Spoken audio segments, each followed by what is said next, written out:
ನಮಸ್ಕಾರ ಎಲ್ಲರಿಗೂ.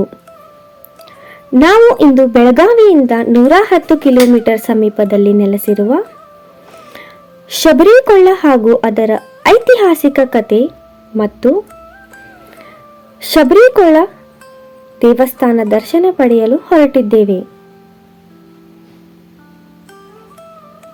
ಹೋಗುವ ದಾರಿಯಲ್ಲಿ ನಾವು ಶ್ರೀ ವಡಿಗೇರಿ ಕರಿಯಮ್ಮ ದೇವಿ ದೇವಸ್ಥಾನಕ್ಕೆ ಭೇಟಿ ನೀಡಿ ನಮ್ಮ ಮುಂದಿನ ಪ್ರಯಾಣ ಬೆಳೆಸಿದೆವು.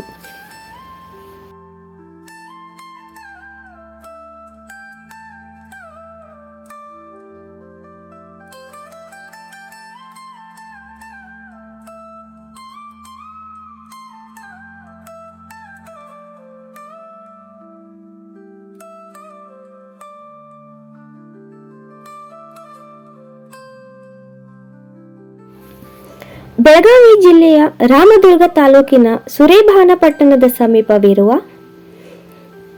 ಕಲ್ಲಿನ ಬೆಟ್ಟದ ಮಧ್ಯದಲ್ಲಿ ಶ್ರೀ ಕ್ಷೇತ್ರ ಶಬರಿಕೊಳ್ಳವು ನೆಲೆಸಿದೆ.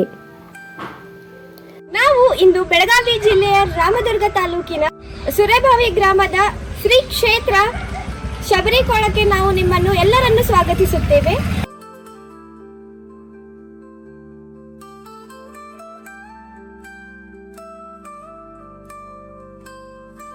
श्री राम अपनी भार्या की खोज में यहाँ आएंगे. तुम उन्हें महाबली सुग्रीव तक पहुँचाने का मार्ग बताकर कहना कि वह सुग्रीव से मित्रता करके रावण पर अवश्य विजय पाएंगे और सीता सहित आनंद पूर्वक अयोध्या जाएंगे. ये भावी निश्चित है प्रभु. ಈ ಸ್ಥಳವು ಸದಾ ಭಕ್ತರಿಂದ ತುಂಬಿರುತ್ತದೆ ಮತ್ತು ಮುಖ್ಯ ದೇವಾಲಯದ ಹಿಂದೆ ಚಿಕ್ಕ ದೇವಾಲಯವಿದೆ. ದೊಡ್ಡ ಗಾತ್ರದ ಭಾರೀ ಗಿಡವು ಕೂಡ ಕಾಣಲಾಗುತ್ತದೆ.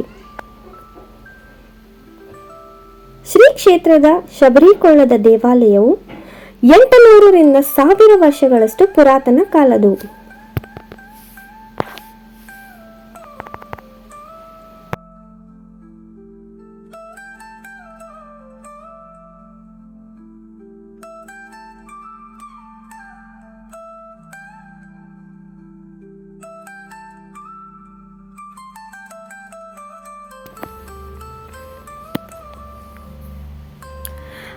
ಈ ಊರಿನ ಹೆಸರಿನಲ್ಲಿಯೇ ರಾಮನಾಮ ಇದೆ. ರಾಮನಾಮ ಇರುವ ರಾಮದುರ್ಗದಲ್ಲಿ ಶಬರಿಕೊಳ್ಳ ಎನ್ನುವ ಪುಣ್ಯಕ್ಷೇತ್ರವು ನೆಲೆಸಿದೆ. ರಾಮಾಯಣದಲ್ಲಿ ರಾಮ ಹಾಗೂ ಶಬರಿಯ ಕಥೆ ಎಲ್ಲರೂ ಕೇಳಿರಬಹುದು. ಅಯೋಧ್ಯೆಯ ಪುರುಷೋತ್ತಮ ರಾಮನ ಬರುವಿಕೆಗೆ ಶಬರಿ ಹಗಲಿರುಳು ಕಾಯ್ದು ಪ್ರಸಂಗ ಇತಿಹಾಸದ ಪುಟಗಳಲ್ಲಿ ಉಲ್ಲೇಖವಾಗಿದೆ. ಕೊನೆಗೂ ಶಬರಿಗೆ ರಾಮನ ದರ್ಶನವಾಗುತ್ತದೆ. ಶ್ರೀರಾಮನಿಗೆ ಶಬರಿಯು ಪ್ರೀತಿಯಿಂದ ಬೋರೆಹಣ್ಣು ನೀಡುತ್ತಾಳೆ. ಭಕ್ತೆ ಶಬರಿ ನೀಡಿ ಹಣ್ಣು ಹಂಪಲ ಸೇವಿಸಿ ರಾಮ ಸಂತಸ ಪಡುತ್ತಾನೆ.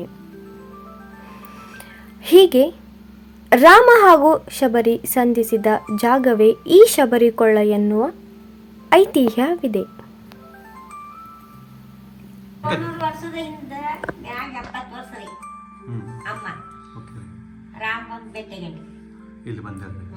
ರಾಮನ ಹಾದಿ ಕಾಯಕತ್ತಾಡ್ರಿ. ಅಮ್ಮ ನೀರಿಂದು ರಾಮನ ಬಾಣ ಹೋಗದಲ್ರಿ, 2 ಬಾಣ ಹಾಕ್ಯಾರ. ಹೌದನ್ರಿ.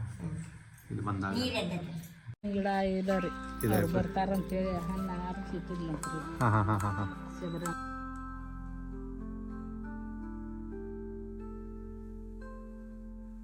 ಹೊಳೆ ನೀರು ಅಂತ ಟೈಮ್ದಾಗೂ ಬರ್ತದಲ್ರಿ. ಇಡೀ ಸೋರೆ ಬಂದು ನೀರು ಬರ್ತೀರಿ, ಇಲ್ಲಿ ನೀರು ಬರ್ತದೆ. ಬರ ಐತ್ರಿ ನೀರು ನೀರಿನ ಬರ ಇಲ್ಲ. ಎಂತ ಬರಗಾಲ ಇದ್ರು ನೀರು ಹೊರ್ತೈತ್ರಿ.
ಸಂಪೂರ್ಣ ವಿಡಿಯೋ ನೋಡಿದ್ದಕ್ಕಾಗಿ ಎಲ್ಲರಿಗೂ ಧನ್ಯವಾದಗಳು. ಹಾಗೂ ಮನಧ್ವನಿ ವಾಹಿನಿಗೆ ಲೈಕ್, ಶೇರ್, ಕಮೆಂಟ್ಸ್ ಹಾಗೂ ಸಬ್ಸ್ಕ್ರೈಬ್ ಅನ್ನು ಮಾಡಿ. ಧನ್ಯವಾದಗಳು.